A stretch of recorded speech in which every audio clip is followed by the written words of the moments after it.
ہمارا آج کا موضوع جو ہے سیرت قبل از بعثت، یعنی آپ صلی اللہ علیہ وآلہ وسلم کی سیرت کا تذکرہ، جو آپ صلی اللہ علیہ وسلم کے مبعوث ہونے سے پہلے کہ کب اللہ کے نبی صلی اللہ علیہ وسلم نبی تھے۔ چونکہ آگے ربیع الاول کا مہینہ آ رہا ہے اور یہ وہ مہینہ ہے جس میں اللہ کے پاک پیغمبر صلی اللہ علیہ وسلم دنیا میں تشریف لائے تھے، اور ظاہر بات ہے جس چیز کی نسبت اللہ کے محبوب پیغمبر صلی اللہ علیہ وسلم سے جڑ جاتی ہے اس کا مقام و مرتبہ سب سے بڑھ جاتا ہے۔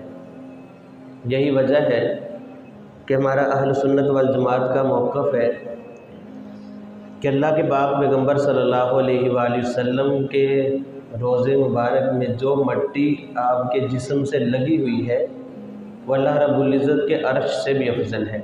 کیوں کہ اللہ رب العزت کسی جگہ پہ محیط نہیں ہے، اللہ عرش کے ساتھ نہیں لگے، لیکن یہ مٹی اللہ کے محبوب کے ساتھ لگی ہوئی ہے، اور محبوب وہ ہے جس کی خاطر اللہ نے ساری کائنات کو بنایا ہے۔ تو جس چیز کی نسبت اللہ کے نبی صلی اللہ علیہ وسلم سے ہو جائے گی وہ چیز بہت بلندی پہ پہنچ جائے گی۔ آج ہم یہ اللہ کے نبی کا تذکرہ کر رہے ہیں، ہمارا تذکرہ کرنے سے اللہ کے نبی کی شان بلند نہیں ہوگی، بلکہ آپ کی شان تو پہلے ہی ورفعنا لک ذکرک، اللہ نے بیان فرما دی کہ اے میرے محبوب ہم نے آپ کی شان کو بہت بلند کر دیا، بلکہ ہمارے تعریف کرنے سے ہماری شان بڑھ جاتی ہے، ہمارا اللہ کے نبی کے عاشقوں میں نام آ جاتا ہے کہ یہ لوگ تھے جنہوں نے میرے محبوب کا تذکرہ کیا تھا۔ تو اللہ کے محبوب کی وجہ سے اللہ کے ہاں ہماری قدر و منزلت بڑھ جاتی ہے کہ یہ میرے محبوب کا تذکرہ کر رہے ہیں، میرے محبوب کا تذکرہ سن رہے ہیں۔ تو آپ صلی اللہ علیہ وسلم تو بہت بلند شان پہ ہے، آپ کی خاطر ہی اللہ نے ساری کائنات کے نظام کو بنایا ہے، اور ساری کائنات آپ کے صدقے میں وجود میں آئی ہے، اور آپ صلی اللہ علیہ وآلہ وسلم کے تو کیا ہی کہنے، ظاہر بات جس کی خاطر اللہ نے ساری کائنات کو بنایا وہ تو سب سے پہلے ہوگا، اسی لیے اس کے صدقے سب کچھ بنایا ہے اللہ رب العزت نے۔ تو یہی ہمارا عقیدہ ہے۔ آپ صلی اللہ علیہ وآلہ وسلم کا فرمان ہے کہ اللہ رب العزت نے ابھی کچھ بھی پیدا نہیں فرمایا تھا، نہ زمین تھی، نہ آسمان، یا سورج چاند ستارے، نہ انسان، نہ جنات، کچھ بھی نہیں تھا۔ 1000 ساری مخلوق کو پیدا کرنے سے پہلے 1000 سال پہلے اللہ نے سورۃ طٰہٰ، سورۃ یاسین کی تلاوت فرمائی تھی۔ سورۃ طٰہٰ پڑھی تھی اللہ رب العزت نے، طٰہٰ ما انزلنا علیک القرآن لتشقیٰ۔ دیکھیں ابھی کوئی کائنات کی چیز نہیں بنی، کسی چیز کو وجود نہیں ملا، تو اللہ تعالیٰ کیا پڑھ رہے ہیں؟ طٰہٰ ما انزلنا علیک القرآن لتشقیٰ۔ اے میرے محبوب ہم نے قرآن آپ پر اس لیے نازل نہیں کیا کہ آپ مشقت میں بڑھ جائیں۔ اس وقت اللہ تعالیٰ یہ تذکرہ فرما رہے، یاسین والقرآن الحکیم انک لمن المرسلین۔ قسم کھا کر اللہ رب العزت نے فرمایا کہ اے میرے محبوب آپ رسولوں میں سے ہیں، حالانکہ ابھی تو کائنات کو وجود نہیں ملا، نہ جنت، نہ جہنم، نہ انسان، نہ جنات، نہ شجر حجر، نہ پتھر یہ پہاڑ، نہ ندی نالے، نہ یہ جھرنے، نہ آبشارے، کچھ بھی نہیں ہے۔ تو اللہ رب العزت نے 1000 سال پہلے یہ تلاوت فرمائی ہے، اس میں کہہ دیا کہ آپ میرے، پکی بات ہے، انک لمن المرسلین، آپ میرے رسولوں میں سے ہیں۔ تو دیکھیں اللہ رب العزت نے کس وقت اپنے حبیب کی تعریف کی ہے۔ پھر آپ صلی اللہ علیہ وسلم سے پوچھا گیا، حضرت ابو ہریرہ رضی اللہ تعالیٰ عنہ راوی ہے، یا رسول اللہ متی وجبت لک النبوہ، آپ کو نبوت کب ملی؟ ان کے ذہن میں تو یہی تھا کہ آپ صلی اللہ علیہ وسلم فرمائیں کہ 40 سال کی عمر میں غار حرا میں جبریل امین آئے اور مجھے نبوت دے گئے، لیکن کیا فرمایا؟ کنت نبیا وآدم بین الماء والطین، کہ اے میرے صحابی میں اس وقت بھی نبی تھا جب آدم علیہ السلام ابھی پانی اور مٹی کے درمیان تھے، ابھی آدم علیہ السلام کا پتلا نہیں بنا تھا، اس وقت بھی اللہ نے مجھے نبی بنا دیا تھا۔ اب دیکھیں اللہ کے محبوب پیغمبر صلی اللہ علیہ وسلم کی خاطر اللہ نے ساری کائنات کو بنایا ہے، اس وقت بھی یہ نبی تھے۔ آپ صلی اللہ علیہ وسلم سب سے پہلے نبی، وجود کے اعتبار سے، ظہور کے اعتبار سے سب سے آخری نبی۔ آپ صلی اللہ علیہ وسلم کے نام جب پڑھتے ہیں تو اس میں اول بھی آتا ہے، آخر بھی آتا ہے۔ اب دیکھیں ایک ہی چیز اول بھی ہو آخر بھی ہو، یہ عقلاً محال ہے، ایسا نہیں ہو سکتا، یا تو اول ہوگی یا آخر ہوگی، لیکن آپ صلی اللہ علیہ وسلم اول بھی ہیں آخر بھی ہیں۔ تو مولانا قاسم نانوتوی رحمۃ اللہ علیہ، اللہ ان کی قبر پہ کروڑوں رحمت نازل فرمائے، انہوں نے یہ مسئلہ سمجھایا۔ وہ فرمانے لگے کہ آپ بس وقت ایسا بھی ہوتا ہے ایک چیز وجود میں پہلے ہوتی ہے، ظہور میں سب سے آخر میں ہوتی ہے۔ فرماتے ہیں کہ اگر ہم پرکار کے ذریعے کسی چیز پر دائرہ لگائیں تو ہم پہلے وہ پرکار کی نوک رکھتے ہیں، اس چیز میں نوک رکھ کے اب یہ نوک، یہ جو نقطہ ہے سب سے پہلے بنا ہے، لیکن یہ نوک ہم بنا دی، پھر ہم نے پینسل کے ذریعے دائرہ بنایا۔ اب جب دائرہ مکمل ہوا، ہم اس پرکار کو اٹھایا تو سب سے پہلے جو نوک تھی، جو سب سے پہلے بنی تھی، وہ ظاہر ہو جائے گی۔ اب دیکھیں اسی طرح اللہ کے محبوب پیغمبر صلی اللہ علیہ وسلم کے وجود سب سے پہلے ہے، ظہور سب نبیوں کے بعد میں ہے آپ صلی اللہ علیہ وسلم کا، کہ آپ صلی اللہ علیہ وسلم پر اللہ نے نبوت کے تاج کو سجایا ہے اور ختم نبوت کا تاج آپ کو پہنایا ہے۔ تو آپ صلی اللہ علیہ وسلم کا ظہور سب نبیوں کے بعد میں ہوا ہے۔ وجود کنت نبیا وآدم بین الماء والطین، کہ میں اس وقت بھی نبی تھا، اللہ نے اس وقت بھی نبوت کا تاج میرے سر پہ سجا رکھا تھا جب آدم علیہ السلام ابھی بنے بھی نہیں تھے۔ اب دیکھیں اس وقت اللہ رب العزت نے نبی بنایا، اور آدم علیہ السلام کی تخلیق سب سے پہلے ہوئی۔ آدم علیہ السلام کے دنیا میں آنے سے پہلے 2000 سال پہلے جنات اس زمین پر آباد تھے۔ آدم علیہ السلام کی تخلیق ہوئی، جنت میں، جنت کی نعمتوں میں آدم علیہ السلام ہے، تو بڑے ہوئے۔ آدم علیہ السلام تخلیق جب ہو گئی تو جنت میں ایک مرتبہ ان کو اونگ آئی، لیٹ گئے، تھوڑی دیر سوئے، سو کر اٹھے تو کیا دیکھا کہ ساتھ میں اماں حوا سلام اللہ علیہ، عورت ذات ساتھ ہے۔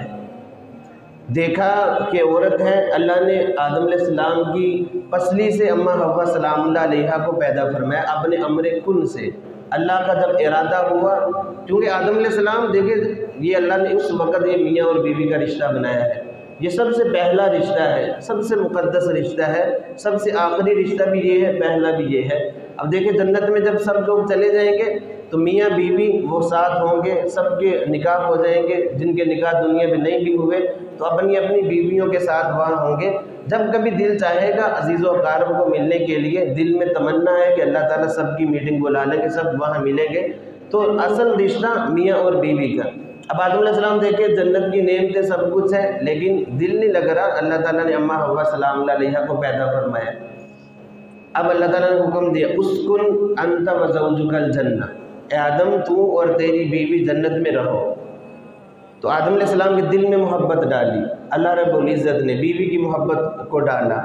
پھر اب آدم علیہ السلام اماں حوا سلام اللہ جنت میں رہے۔ اب بعض لوگ پوچھتے ہیں کہ آدم علیہ السلام کا نکاح کس نے پڑھایا اور کیا گواہ؟ وہاں ایسا کوئی معاملہ نہیں تھا، وہاں کوئی گواہوں کی گواہی کی بھی ضرورت نہیں تھی، بس اللہ کا حکم کر دینا اسکن انت وزوجک الجنہ، کہ آپ اور آپ کی بیوی جنت میں رہو، یعنی یہی نکاح تھا جو اللہ کا فرمان تھا، اسی پر آدم علیہ السلام اور اماں حوا سلام اللہ علیہ کا نکاح ہو گیا۔ اب آدم علیہ السلام جب اماں حوا سلام اللہ علیہ کے قریب ہوئے تو انہوں نے کہا کہ میرا حق مہر ادا کرو۔ اب جنت اور جنت کی ساری نعمتیں جو کچھ آدم علیہ السلام کے پاس تھا وہی ان کے پاس تھا، کون سی چیز دیتے؟ ذرا پریشان ہو گئے۔ اللہ رب العزت سے عرض کی یا اللہ یہ میری بیوی مہر مانگ رہی ہے، میں کیا چیز دوں؟ میری سمجھ میں تو آتا نہیں، اگر میں جنت کے کوئی ہیرے جواہرات، کوئی موتی، کوئی سونا وغیرہ دوں گا، وہ کہے کہ جنت کون سی تیری اکیلے کی، میری بھی ہے، سب کچھ میرے پاس ہے، کوئی اور چیز۔ اب اس وقت اللہ رب العزت نے مفسرین فرمایا کہ صلی علی الحبیب 20 مرتن، میرے محبوب پیغمبر صلی اللہ علیہ وسلم پر 20 مرتبہ درود پڑھو، یہی تیری بیوی کا حق مہر ہے۔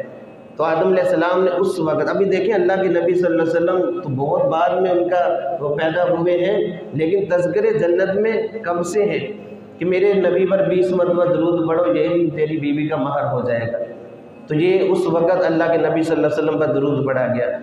پھر آدم علیہ السلام وہ خطا ہو گئی اور دنیا میں اللہ رب العزت نے بھیج دیا۔ دنیا میں آنے کے بعد بہت عرصہ روتے رہے اپنی اس کوتاہی پر، اس لغزش پر بہت عرصہ روتے رہے، بہت روایات اس کے بارے میں بھی۔ خیر ایک دن دل میں بات آئی تو اللہ رب العزت سے سوال کیا اللہم انی اسألک بحق محمد ان تغفر لی، اے اللہ میں محمد صلی اللہ علیہ وسلم کے صدقے سے تجھ سے معافی مانگتا ہوں، تو مجھے معاف کر دے۔ تو اللہ رب العزت نے جاننے کے باوجود پوچھا ہے آدم یہ محمد کون ہے؟ تو انہوں نے عرض کی یا رب جلیل، جب تو نے میرے اندر روح پھونکی تھی، جو مجھے پیدا کیا تھا، مجھے بنایا تھا، روح میرے اندر پھونکی تھی، جب میری آنکھیں کھولیں تو میں نے تیرے عرش پر نورانی سطروں میں یہ لکھا ہوا پڑھا تھا لا الہ الا اللہ محمد رسول اللہ۔ اس وقت میں سمجھ گیا تھا کہ جس کا نام، جس ہستی کا نام اپنے نام کے ساتھ لکھا ہے یہ کوئی بڑی ہستی ہے، تو اس لیے میں نے اس ذات کا واسطہ تجھے دیا ہے۔ اللہم انی اسألک بحق محمد ان تغفر لی، اے اللہ محمد صلی اللہ علیہ وسلم کے صدقے میری مغفرت فرما دے۔ تو اس پر اللہ رب العزت نے فرمایا کہ اے آدم تیری پشت میں وہ میرا آخری نبی آئے گا جس کی خاطر میں نے تجھے بنایا ہے، جس کی خاطر ساری کائنات کو میں نے بنایا ہے۔ اس وقت تو اللہ رب العزت نے فوراً آدم علیہ السلام کے دل میں یہ الفاظ ڈالے جو قرآن کی دعا بن گئی، ربنا ظلمنا انفسنا، اپنے ہاتھ بارگاہ میں اٹھا لیے، پھر یہ دعا مانگی ربنا ظلمنا انفسنا وان لم تغفر لنا وترحمنا لنکونن من الخاسرین۔ اس طرح دیکھیں اللہ رب العزت نے توبہ قبول فرمائی آدم علیہ السلام کی، تو کس کا صدقہ؟ ہمارے نبی صلی اللہ علیہ وسلم کا صدقہ۔ غرض اللہ نے اپنے محبوب صلی اللہ علیہ وسلم کا اس طرح ذکر بلند کیا ہے، اس طرح نام کو بلند کیا ہے۔ اور جنت میں بعض روایتوں کے مطابق جنت کے جو درخت ہیں ہر پتے پر لا الہ الا اللہ محمد رسول اللہ یہ کلمہ لکھا ہے۔ ایک مرتبہ آپ صلی اللہ علیہ وسلم نے عرض کی یا رب جلیل، ابراہیم علیہ السلام کو تو نے اپنا خلیل بنایا ہے، موسیٰ کو اپنا کلیم بنایا، داؤد علیہ السلام کے لیے لوہا نرم کہ لوہے کو ہاتھ میں پکڑتے اور آٹے کی طرح نرم ہوتا، جدھر چاہتے وہ موڑ دیتے۔ سلیمان علیہ السلام کو اتنی عالی شان سلطنت عطا فرمائی۔ عیسیٰ علیہ السلام مٹی میں پھونک مارتے پرندہ بن جاتا ہے، اور مادر ذات اندھا نبینا ہے اور اس کو وہ ٹھیک کر دیتے، کم باذن اللہ کہتے ہیں مردہ زندہ ہو جاتا ہے۔ میرے لیے کیا ہے؟ تو اللہ رب العزت فرمایا اے میرے محبوب تو اس بات سے خوش ہے کہ تیرا اور میرا نام اکٹھا رہے گا، قیامت تک کوئی اس کو جدا نہیں کر سکتا۔ لا الہ الا اللہ محمد رسول اللہ۔ اب جہاں اللہ کی ربوبیت ہے وہاں میرے مصطفیٰ کی مصطفی کا ڈنکا بھی بج رہا ہے۔ اذان دیکھ لے، نماز دیکھ لے، جو بھی معاملہ دیکھ لے، جہاں اللہ کا نام وہاں اللہ کے محبوب پیغمبر صلی اللہ علیہ وسلم کا نام۔ تو اس طرح اللہ نے اپنے محبوب کو بلندیاں عطا فرمائی ہیں۔ اور آپ صلی اللہ علیہ وسلم کا تذکرہ پہلی کتابوں میں موجود ہے۔ ابھی تک اللہ کے نبی صلی اللہ علیہ وسلم دنیا میں تشریف نہیں لائے، پہلے ہی تذکرے ہو رہے ہیں، سارے معاملات ہو رہے ہیں۔ اور آپ صلی اللہ علیہ وسلم کا ایک فرمان ہے، فرماتے ہیں کہ میں پاک صلبوں سے پاک رحموں کی طرف منتقل ہوتا ہوا آیا ہوں۔ میرا سلسلہ نسب میں آدم علیہ السلام تک کوئی زانی بدکار مرد نہیں ہے، کوئی بدکارہ عورت نہیں ہے، پاکیزہ سلسلہ نسب ہے میرا۔ محمد صلی اللہ علیہ وسلم بن عبداللہ بن عبد المطلب بن ہاشم بن عبد مناف بن قصی بن کلاب بن مرہ بن کعب بن لوئی بن غالب بن فہر بن مالک بن نضر بن کنانہ بن خزیمہ بن مدرکہ بن الیاس بن مضر بن نزار بن معد بن عدنان تک جو سلسلہ نسب بالکل مسلم ہے، کسی کا کوئی اختلاف نہیں ہے اس میں۔ اور عدنان کا اسماعیل علیہ السلام کی اولاد میں سے ہونا بھی مسلم ہے، اور اسماعیل علیہ السلام آپ جانتے ہیں ابراہیم علیہ السلام کے بیٹے ہیں۔ اور یہ پاکیزہ سلسلہ نسب ایک کڑی ہے جو کڑی کے ساتھ جڑی ہوئی ہے۔ آپ صلی اللہ علیہ وسلم فرماتے ہیں اللہ نے میرے نسب کو پاکیزہ رکھا ہے، کوئی بدکار مرد نہیں، کوئی بدکارہ عورت میرے سلسلے نسب میں نہیں ہے، پاک صلبوں سے پاک رحموں کی طرف میں منتقل ہوتا ہوا چلا آیا ہوں۔ یہ اللہ کے نبی کی خصوصیت ہے۔ اور آپ صلی اللہ علیہ وسلم جس صلب میں ہوتے، یعنی آپ صلی اللہ علیہ وسلم کے جو آباء و اجداد تھے، وہ سب سے زیادہ حسین و جمیل ہوتا، سب سے زیادہ خوبصورت ہوتا، اور اس کی پیشانی پر ایک نور چمک رہا ہوتا۔ اس طرح اللہ کے محبوب پیغمبر صلی اللہ علیہ وسلم تشریف لائے ہیں۔ ہمارا آج جمعے کا مقصد یہی ہے کہ آپ صلی اللہ علیہ وسلم کی دنیا میں مبعوث ہونے سے پہلے کی سیرت کو بھی ذرا بیان کیا جائے کہ اصل میلاد کیا ہے، کب اللہ کے نبی صلی اللہ علیہ وسلم کو نبوت ملی ہے، اور کس کی خاطر اللہ نے ساری کائنات کو بنایا ہے۔ ابراہیم علیہ السلام کی دعاؤں کا صدقہ ہے۔ ابراہیم علیہ السلام نے اپنے بیٹے اسماعیل علیہ السلام سے مل کر جب بیت اللہ کی تعمیر کی، اور یہ عالی شان گھر ہے، جب بیت اللہ جو اللہ کا گھر ہے اور مسجدیں بھی جس کی بیٹیاں ہیں، اس گھر کی جب تعمیر کی تو اس تعمیر کے دوران اللہ سے چند دعائیں مانگی تھی، وہ حرف بحرف دعائیں خلیل کی پوری ہوئی ہیں، ابراہیم علیہ السلام کی۔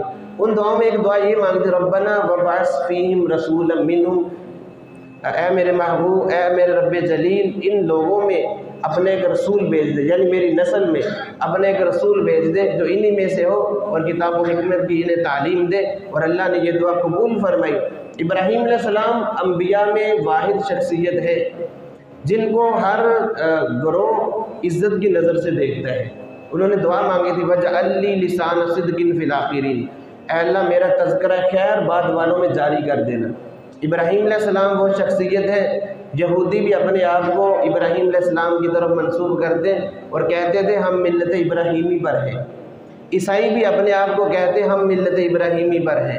مشرکین مکہ جو شرک کرنے والے تھے یہ بھی اپنے آپ کو کہتے ہم ملت ابراہیمی پر ہیں، یعنی ابراہیم علیہ السلام کا تذکرہ خیر فرماتے، عزت کی نظر سے ان کو دیکھتے اور اچھے الفاظ سے ان کو یاد کرتے، وگرنہ انبیاء کی مخالفت بہت لوگوں نے کی ہے۔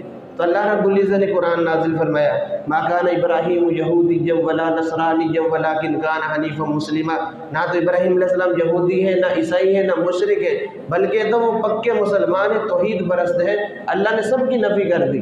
تو اللہ رب العزت نے اپنے حبیب کے لیے اپنے خلیل کو چنا اور اپنے خلیل کے ذریعے سے اللہ تعالیٰ نے اپنا حبیب ہمیں عطا فرمایا ہے۔ اور حضرت ابراہیم علیہ السلام بڑھاپے میں اللہ سے دعائیں مانگی ہیں، وہاں اولاد ہوئی ہے ابراہیم علیہ السلام کو، اسماعیل علیہ السلام، اماں ہاجرہ سلام اللہ علیہ۔ یہاں سے میں تھوڑا سا تذکرہ شروع کرتا ہوں، اس سے پہلے نہیں۔ ابراہیم علیہ السلام اب چھوٹے معصوم بچے کو دودھ پیتا بچہ ہے اور اپنی بیوی ہاجرہ کو ملک شام سے اللہ کے حکم کے مطابق یہاں چھوڑا، بیت اللہ جہاں موجود ہے۔ اس وقت بیت اللہ کا کوئی نام و نشان نہیں تھا، بس یہ پتہ تھا کہ جہاں اللہ کا گھر تھا، کیونکہ جب نوح علیہ السلام کے زمانے میں طوفان آیا تھا بیت اللہ کا نام و نشان مٹ چکا تھا۔ 6 مہینے تک پانی اس زمین پر رہا ہے اس وقت، اور سب کچھ ختم ہو چکا تھا، بس وہی لوگ بچے تھے جو کشتی میں اس وقت سوار تھے، کوئی نام و نشان نہیں تھا۔ تو ابراہیم علیہ السلام نے معصوم بچے کو چھوڑا اللہ کے حکم پر، اپنی بیوی ہاجرہ کو، اور یہاں چھوڑ کر واپس پلٹے ہیں۔ کچھ راشن ہے، کچھ خوراک کے پاس۔ اب اماں ہاجرہ سلام اللہ علیہ نے آواز دی اے ابراہیم کہاں جا رہے ہیں؟ کوئی جواب نہیں دیا، پیچھے پلٹ کے بھی نہیں دیکھا۔ پھر پیچھے گئی ہیں اور پوچھا کہ اللہ کا حکم ہے؟ تو بس تھوڑا سا اشارہ کر دیا کہ ہاں میرے اللہ کا حکم ہے۔ تو پھر فرمایا کہ اگر اللہ کا حکم ہے تو میرا رب مجھے ضائع نہیں کرے گا، پھر اللہ کا حکم ہے تو میرا سب کچھ قربان ہے۔ بیوی پیچھے ہٹ گئی، ابراہیم علیہ السلام آگے چلے ہیں، ایک پہاڑ کی اوٹ میں جا کر بیٹھے، بیت اللہ کی طرف نظر دوڑائی جہاں چھوڑا تھا، اور وہاں اللہ سے دعا مانگی ربنا انی اسکنت من ذریتی بواد غیر ذی زرع عند بیتک المحرم، اے اللہ میں نے اب اپنے گھر والوں کو تیرے بیت اللہ کے قریب ٹھہرا دیا ہے۔ ایسی وادی ہے کہ زندگی کے آثار نہیں ہے، سنگلاخ پہاڑ ہے، کالے سیاہ پہاڑ ہے، کوئی نام کسی جاندار کا نام نہیں، یہاں خوفناک پہاڑ ہے، نہ کوئی کھیتیاں ہیں، نہ پانی کا انتظام ہے، کچھ بھی نہیں ہے۔ یا اللہ میں نے یہ تیرے سپرد کر دیا ہے۔ یہاں سے پھر حضرت ابراہیم علیہ السلام تو ملک شام میں چلے گئے۔ یہاں پھر اماں ہاجرہ سلام اللہ علیہ اور اسماعیل یہ وہ ہیں جن کی پشت سے اللہ کے محبوب پیغمبر صلی اللہ علیہ وسلم نے آنا ہے۔ جہاں ماں اور بیٹا ہے، پھر پیاس نے ستایا تو اللہ رب العزت کی کرم نوازی ہوئی، زمزم کا کنواں دریافت ہوا، زمزم کو اللہ نے جاری کیا اسماعیل علیہ السلام کی ایڑیوں کے صدقے۔ جب ایڑیاں رگڑی تو یہ زمزم یہ وہ مقدس پانی ہے جو اللہ رب العزت نے عطا کیا ہے، اور یہ ایسا مقدس پانی ہے علماء فرماتے ہیں کہ یہ جنت کے پانی سے بھی زیادہ معزز ہے۔ وہ اس وجہ سے کہ جب اللہ کے نبی صلی اللہ علیہ وسلم کو معراج پہ لے جانا تھا تو حتیم میں لے کر آئے اور آپ صلی اللہ علیہ وسلم کا سینہ مبارک کو چاک کیا، شق صدر جس کو کہتے ہیں، اور جبریل امین جنت سے برتن لے کر آئے تھے، اور نورانی برتن تھے جس میں نور تھا، روحانیت تھی، کیونکہ اوپر کا سفر کرنا تھا۔ جب دل مبارک کو نکالنا تو ایک برتن میں پانی جو لیا تھا وہ زمزم کا پانی لیا تھا، اس زمزم کے پانی سے اللہ کے محبوب پیغمبر کے دل مبارک کو دھویا گیا۔ یہاں سے علماء فرماتے ہیں کہ یہ زمزم کا جو پانی ہے یہ جنت کے پانی سے بھی اعلیٰ ہے، کیونکہ جبریل امین جنت سے برتن لا سکتے تھے، پانی بھی لا سکتے تھے وہاں سے، لیکن پانی زمزم کا استعمال کیا۔ معلوم ہوا کہ یہ جنت کے پانی سے بھی اعلیٰ ہے، کہ اعلیٰ جو انسان ہے انسانوں میں سب سے اعلیٰ ہے، اس کے دل کو دھونا تھا تو اعلیٰ پانی کی ضرورت پڑی تو زمزم کا پانی استعمال کیا گیا، اس پانی سے دل مبارک کو دھویا گیا۔ تو یہ زمزم اس وقت دریافت ہوا۔ اللہ کی کرم نوازی ہے، پہاڑوں کے اندر یہاں پانی کا نام و نشان نہیں تھا، پانی نکل ہی نہیں سکتا۔ آج بھی سائنس حیران ہے کہ کہاں سے یہ پانی آ گیا، یہ اللہ کا امر ہے، وگرنہ یہ عرب کا پانی وہاں پینے کے قابل نہیں ہے، وہیں سے پٹرول وغیرہ نکلا، تیل ہے، بالکل قابل نہیں ہے، لیکن یہ زمزم کا پانی اللہ نے وہاں سے نکالا۔ اور پھر جہاں جب پانی آ گیا، پرندے آنا شروع ہوئے، تو سب سے پہلے جو یہاں قبیلہ آباد ہوا ہے وہ بنی جرہم تھا۔ جرہم کے لوگ یہاں پر آباد ہوئے ہیں۔ پھر اسماعیل علیہ السلام بڑے ہوئے، جب بڑے ہوئے تو وہ واقعہ ابراہیم علیہ السلام کو خواب آتا ہے اسماعیل علیہ السلام کو ذبح کرنے والا، اور یہ بھی اسماعیل علیہ السلام ذبح ہوتے ہوتے بچے، اللہ نے بچایا، کیونکہ ان کی پشت سے اللہ کے آخری نبی نے آنا تھا، ذبح ہوتے ہوتے وہاں بھی بچے۔ خیر لمبا واقعہ ہے۔ قبیلہ جرہم آباد ہوا، اسماعیل علیہ السلام کے ساتھ مل کر بیت اللہ کی تعمیر کی ابراہیم علیہ السلام نے۔ پھر قبیلہ جرہم میں ان کا نکاح ہوا ہے۔ یہ تقریباً 2000 سال تک قبیلہ جرہم آباد رہا، آبادی بڑھتی گئی۔ پھر ایسا ہوا کہ بنو خزاعہ نے حملہ کیا اور جرہم سے بادشاہت کو چھینا، سرداری کو چھینا۔ پھر بنو خزاعہ 300 سال تک آباد رہے یہاں پہ، بنو خزاعہ کی حکومت ہے۔ پھر آپ صلی اللہ علیہ وسلم کے اجداد میں ایک نام آتا ہے قصی بن کلاب، یہ بہت بڑے سردار تھے قریش کے۔ پھر انہوں نے بنو خزاعہ سے سرداری کو چھینا ہے۔ اب قریش کے پاس یہ سرداری 300 سال تک تقریباً ہو رہے ہیں، اب قریش کے پاس یہ سرداری آتی ہے۔ اور جب وہ جانے لگے انہوں نے کیا کیا، بیت اللہ کے اندر جو سینگ لٹکے ہوئے تھے، جو مینڈا آیا تھا جنت سے ذبح کیا اس کے سینگ تھے، اور ایسی چیزیں تھی، حجر اسود تھا، انہوں نے سب کچھ جو تھا وہ زمزم کے کنویں کے اندر پھینکا بنو خزاعہ نے، اور مٹی ڈالی، پتھر پھینکے، بالکل ختم کر دیا اور نام و نشان اس کا مٹا دیا۔ اب یہ سلسلہ چلتا رہا، قریش کے بعد میں حکومت آئی قصی بن کلاب۔ پھر قصی بن کلاب سردار بنے، قریش کے پاس حکومت ہے، ابھی زمزم کا کنواں دریافت نہیں ہوا، کسی کو کوئی پتہ نہیں، بس باتیں رہ گئی کہ یہاں ایک کنواں ہوتا تھا کسی زمانے میں، لیکن کسی کو پتہ نہیں ہے۔ پھر ان کی سرداری، ان کو اللہ رب العزت نے بیٹا دی عبد مناف، ان کا بیٹا ہے، اور بھی تھے، اور پھر عبد مناف کی اولاد آگے ہوئی، یہ سرداری یہاں سے بھی چلی ہے قریش کی۔ عبد مناف کے 4 بیٹے ہوئے، جن میں ہاشم تھے، آپ صلی اللہ علیہ وسلم کے دادا پردادا بلکہ ہاشم، اور اسی طرح نوفل اور بھی مطلب، یہ 4-5 نام، عبد شمس، ان کی اولاد ہوئی۔ پھر ان کو اولاد میں سے جو ہاشم تھے ان کو سرداری ملی، متفقہ طور پر ان کو سردار بنا لیا گیا، بڑے خوبصورت تھے۔ آپ سے پہلے گزارش کی کہ اللہ کے نبی صلی اللہ علیہ وسلم جس باب کی صلب میں آتے تھے اس کی پیشانی پہ نور چمکتا تھا، اور یہ بھی ایسے ہی تھے۔ ہاشم جب سردار بنے ان کی پیشانی پہ بھی نور چمکتا تھا۔ انہوں نے بنی نجار میں جا کر شادی کی ہے سرداری کے عالم میں، اور ملک شام کی طرف گئے، شادی کی، کچھ وقت وہاں گزارا، اور ملک شام گئے، وہاں غزہ مقام پر جا کر ان کا انتقال ہو گیا۔ اب اسے متفقہ طور پر لوگوں نے مطلب کو، عبد مناف کے دوسرے بیٹے مطلب کو اپنا سردار بنا لیا۔ اب اتنا پتہ تھا کہ ہمارے بھائی نے، ہاشم نے، سردار نے شادی کی تھی، لیکن یہ نہیں پتہ تھا کہ آگے اولاد بھی ہے یا نہیں۔ وہاں جو خاتون سے شادی کی تھی غالباً فاطمہ نام تھا، وہاں ایک بیٹا پیدا ہوئے جن کا نام تھا شیبہ۔ ان کے سفید بال تھے اور سر میں سفید بال تھے، تو لوگوں نے ماں نے نام شیبہ رکھ دیا، اسی نام سے وہ وہاں معروف تھے، شیبہ نام سے۔ اب یہاں مطلب سردار ہے، سرداری ان کے پاس ہے، تو ایک آدمی جہاں عرب کا آدمی تھا، وہاں قبیلہ نجار مدینہ طیبہ، وہاں سے گزر ہوا، تو وہاں بچے کھیل رہے تھے، اور ایک بچہ تھا تیر اندازی کر رہے تھے، اس کا نشانہ بالکل، اس کا جو تیر بالکل نشانے پہ جا کے لگتا، اور وہاں وہ یہ ایک بات کہتا، خذھا وانا ابن ہاشم، دیکھو میرا تیر نشانہ کیسا صحیح ہے، میں ہاشم کا بیٹا ہوں۔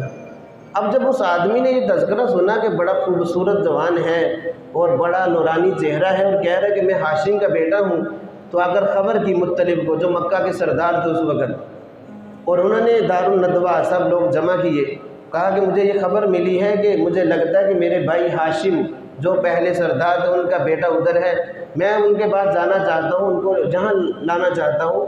تو انہوں نے بھی سفر کیے، مطلب جو عبد مناف کے بیٹے ہیں، یہ سفر کیا اپنی اونٹنی پر سوار، وہاں مدینہ طیبہ پہنچے، وہاں جا کر خبر ملی، دیکھا تو وہی ہاشم کے بالکل شکل و شباہت ملتی تھی، اور ان کو یقین ہو گیا یہ تو میرے بیٹے، جو میرے بھائی ہاشم انہی کے بیٹے ہیں، اور انہی سے ملتے جلتے۔ ماں سے کہا، ان کی ماں سے کہا کہ اس بچے کو ہمارے ساتھ بھیج دے۔ تو کہنے لگی ایک ہی بیٹا ہے، میں اس کو کیسے بھیج دوں، میں نہیں بھیج سکتی۔ انہوں نے کہا کہ اس کو ہم سردار بنائیں گے اور تیرا بیٹا بہت اللہ اس کا نام روشن کرے گا۔ خیر کسی طریقے سے مان لیا، اور ہاشم جو مطلب تھے اس بیٹے کو جس کا نام شیبہ تھا لے کر آ رہے ہیں۔ جب مکہ میں پہنچے حالت یہ تھی، گرد و غبار پڑا ہوا تھا، کپڑے میلے کچیلے تھے، اور وہاں جب پہنچتے ہیں تو لوگوں نے کیا کہا، عبد المطلب، کہ یہ تو مطلب، عبد عربی میں غلام کو کہتے ہیں، یہ تو مطلب کا غلام ہے۔ اس نے کہا ہاں ہاں۔ اسی طرح وہ ان کو گھر میں لے گئے، حالانکہ عبد المطلب ان کا اصل نام نہیں ہے، اصل نام شیبہ ہے، عبد المطلب نام سے مشہور ہو گئے۔ تو ان لوگوں نے عبد المطلب کہا، پھر یہی نام پڑ گیا کہ یہ ان کا غلام ہے، اور ان کو گھر میں غسل دیا، اچھا لباس پہنایا، اور دارالندوہ میں لے کے سب لوگ جمع تھے وہاں۔ یہ اس وقت یہ اصول تھا کہ اس ہمارے مشورے میں وہ بندہ آ سکتا ہے جس کی عمر 40 سال ہو چکی ہے، 40 سال سے کم عمر اس مشورے میں کوئی شریک نہیں ہو سکتا تھا۔ لیکن مطلب اپنے اس بھتیجے کو، اپنے بھائی کے بیٹے کو وہاں لے گئے، سرداری کی سیٹ پہ بٹھایا اپنے ساتھ، اور لوگوں سے کہا کہ یہ ہے ھذا ابن ہاشم، یہ ہے ہاشم میرے بھائی کا بیٹا۔ وہ بڑا وجیح چہرہ تھا، بڑے خوبصورت نوجوان تھے، اور نور نبوت پیشانی پہ چمک رہا تھا، اور عبد المطلب پھر اسی نام سے وہ مشہور ہو گئے۔ جب یہ مطلب کا انتقال ہوا تو عبد المطلب متفقہ طور پر لوگوں کے سردار بن کے، پھر جب یہ سردار بنے ہیں ان کو خواب آتا ہے کہ پاک پانی نکالو۔ 3 دن خواب آیا، پاک پانی نکالو، پریشان کہ کہاں ہے پاک پانی۔ تیسرے دن خواب جب آیا تو پوچھا، غیبی آواز جو آئی کہ وہ پاک پانی کہاں ہے، تو انہوں نے بتایا کہ جب حرم میں تم بیٹھو گے اپنی سرداری کے لیے، ایک کوا آئے گا، جس جگہ پہ وہ چونچ مارے گا اس جگہ پہ کھودنا، پاک پانی نکلے گا۔ پھر وہاں جب بیٹھے اگلے دن صبح کو کوا آیا، اس نے 3 جگہ چونچ ماری، تو ان کو پتہ نشاندہی ہوگی۔ وہاں سے پھر مل کر لوگوں کے ساتھ انہوں نے وہ زمزم کا پانی وہاں سے نکالا۔ انشاءاللہ اس سے آگے جو تاریخ ہے آپ صلی اللہ علیہ وسلم کی سیرت ہے، آئندہ جمعہ آگے چلیں گے۔ اللہ رب العزت سے دعا ہے کہ اللہ رب العزت ہمیں صحیح معنی میں دین کے مطابق زندگی گزارنے کی توفیق